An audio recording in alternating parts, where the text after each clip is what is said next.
جنگ احد کے بعد مسلمان اللہ کے فضل و کرم سے اور بھی مضبوط ہو گئے، اور وہاں وہ جو کفار تھے وہ بھی یہی چاہتے تھے جو مدینے میں مسلمانوں کا وجود ہے اس کو جلد سے جلد ختم کر دیں۔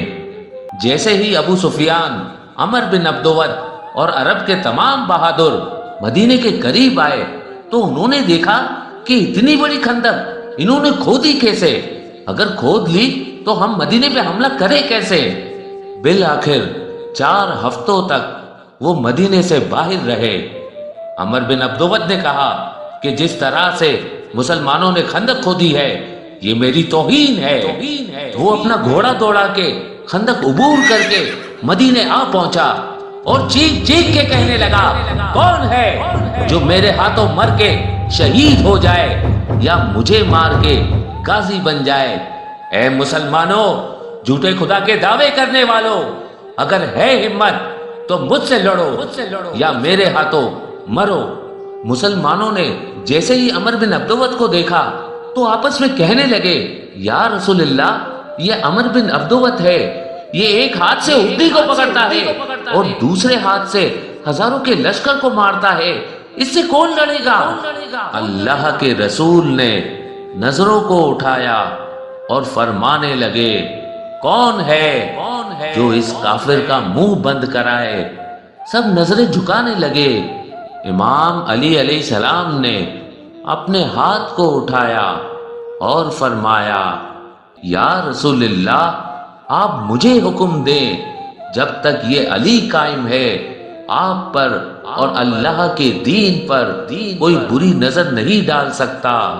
بس اللہ کے رسول حضرت محمد مصطفیٰ صلی اللہ علیہ وآلہ وسلم نے اپنی ابا علی کو پہنائی، علی کی ابا خود پہنی، اپنی نالین علی کو پہنائی اور علی کی نالین خود پہنی، اپنا امامہ علی کو پہنایا، علی کا امامہ خود پہنا، اور فرمانے لگے، آج کل کا کل ایمان کل کفر کے مقابلے میں جا رہا ہے۔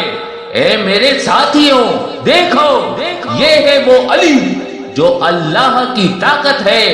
جہاں جہاں یہ علی ہوگا وہاں وہاں حق ہوگا، جہاں جہاں حق ہوگا وہاں وہاں یہ علی ہوگا۔ آپ نے امام علی علیہ السلام سے کہا، جاؤ علی، اللہ کی مدد تمہارے ساتھ ہے۔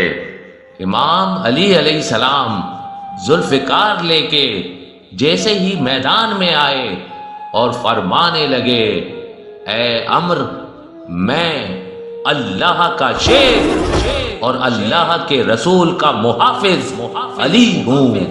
تو عمر بن عبدود نے کہا، علی؟ کون علی؟ امام علی علیہ السلام نے فرمایا، علی ابن ابی طالب۔ تو عمر بن عبدود نے کہا، اے نوجوان، کیوں مرنا چاہتے ہو؟ جاؤ، چلے جاؤ، شاید تم مجھے نہیں پہچانتے، میں عمر بن عبدود ہوں، آج تک میرے سامنے کوئی نہیں ٹکا۔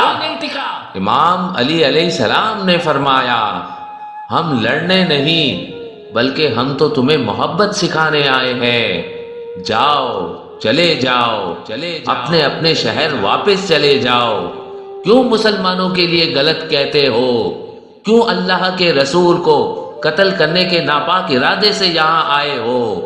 جاؤ، چلے جاؤ، کیونکہ اللہ کے رسول کا محافظ میں علی ہوں۔ جب تک میں زندہ ہوں اللہ کے دین اور اللہ کے رسول کا کوئی کچھ نہیں بگاڑ سکتا۔ تو عمر بن عبدود نے کہا، تو مجھے ڈرانے کی کوشش کرتا ہے، اور وہاں وہ پورا عرب جو خندق کے اس طرف کھڑا تھا وہ زور زور سے ہنس رہا تھا، مذاق اڑا رہا تھا کہ ایک ہی بار میں یہ مسلمان عمر کے سامنے ٹکیں گے ہی نہیں۔ امام علی علیہ السلام نے فرمایا، اے عمر، اپنی بہادری گھوڑے کی پیٹھ پہ دکھاتا ہے۔ عمر کو غصہ آیا، وہ گھوڑے سے اترا اور اپنے گھوڑے کے پاؤں کاٹ لیے، مقابلہ شروع ہوا وہاں کفار ہنستے رہے، چیختے رہے، خوش ہوتے رہے، یہاں مسلمان گھبراتے رہے۔ وہاں مقابلہ چل ہی رہا تھا کہ امام علی علیہ السلام کی ذوالفقار آسمان کو گئی اور عمر کی ٹانگ کو آ لگی، عمر کی ٹانگ کٹ گئی، وہ زمین پہ آ گرا۔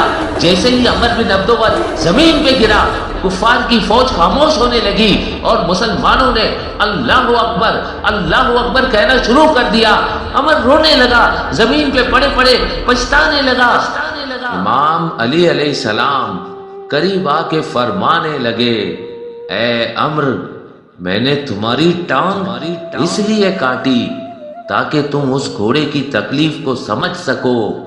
یہ گھوڑا بھی اللہ کی مخلوق ہے، یہ بھی درد کو ویسے ہی محسوس کرتا ہے جیسے تم ابھی کر رہے ہو۔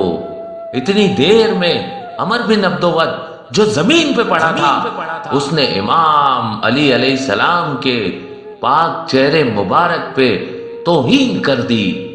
امام علی علیہ السلام نے فرمایا، میں تم سے اس لیے لڑ رہا تھا کیونکہ تم نے اللہ کے رسول کو قتل کرنا چاہا، اللہ کے دین کو تباہ کرنا چاہا، لیکن جیسے ہی تو نے میرے چہرے پہ گستاخی کی تو شاید دنیا یہ سمجھے کہ علی تم کو اس لیے قتل کر رہا ہے کہ تم نے علی کی توہین کی۔ اللہ گواہ ہے، یہ ہاتھ اللہ کے لیے لڑتے ہیں، اللہ گواہ ہے، یہ ذوالفقار صرف اللہ کے دین کے لیے نکلتی ہے۔ پھر جیسے ہی آپ نے وار کیا عمر بن عبدود کا سر، مسلمانوں نے جیسے ہی دیکھا اللہ اکبر اللہ اکبر، مسلمان خوشی سے جھومنے لگے اور وہاں کفار لرزنے لگے کہ اتنا بڑا بہادر زمین پہ ایسے پڑا ہے، ہمارا کیا حشر ہوگا، علی کے سامنے کون ٹکے گا، بھاگو۔ اور یہ کہہ کے مختلف قبائل بھاگنے لگے۔ ابو سفیان نے کہا، اے علی، یاد رکھنا آج کی شکست میں کبھی نہیں بھولوں گا۔ پھر اللہ کے رسول حضرت محمد مصطفیٰ صلی اللہ علیہ وآلہ وسلم نے امام علی علیہ السلام کے مبارک سر کو چوما اور بآواز بلند فرمایا، جنگ خندق میں علی کی ایک ضرب ثقلین کی عبادت سے افضل ہے۔ سلام ہو کل ایمان امیر المومنین اللہ کے شیر، اللہ کے رسول کے محافظ علی ابن ابی طالب پر